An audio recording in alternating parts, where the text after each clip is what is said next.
Alright, Brian Wilson, the mastermind behind what is one of my favorite albums of all time, Pet Sounds. Words are not enough to describe the impact Pet Sounds has had on me. The chokehold it has on me to this day has left scars that'll benefit me in the long run. I first experienced this album when I was about, 16 years old, waiting at my local bus station. I was on Spotify listening to music and I saw an album called Pet Sounds.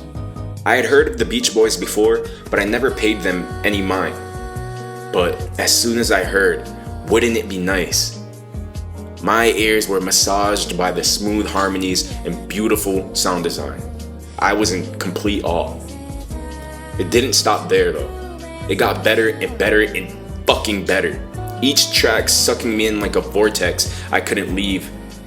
I was just in a trance. At a time in my life where I felt lost and nervous about my future, Pet Sounds was the hug that I needed to let me know that everything was going to be okay. Pet Sounds may very well be one of the best written pieces of music in history. The way Brian Wilson wrote this masterpiece is timeless. Year after year after year, I listen to this album, and it gets better with age. It's like Salma Hayek, right? She was fine when she was young, but at the age of 57, she just seems to be way more in her prime. But I digress. Pet Sounds pushed me to be better as an artist. It created a new ladder for me to climb and a new standard that I need to reach for myself.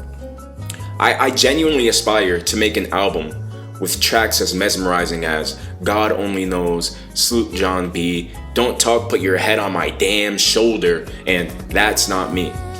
Please give Pet Sounds a listen. You can hear the raw passion in this album through the sound design and writing. I do not think many of the psychedelic sounds that came out in the 60s would come to be if it weren't for Pet Sounds, let alone much of the great music in later years. This album is a true innovation.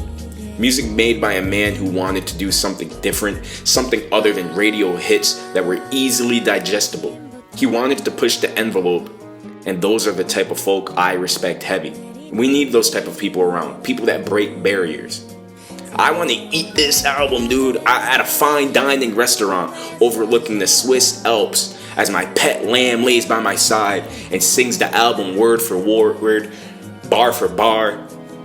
But anyways, go listen to some great music and thank yourself later for listening to me.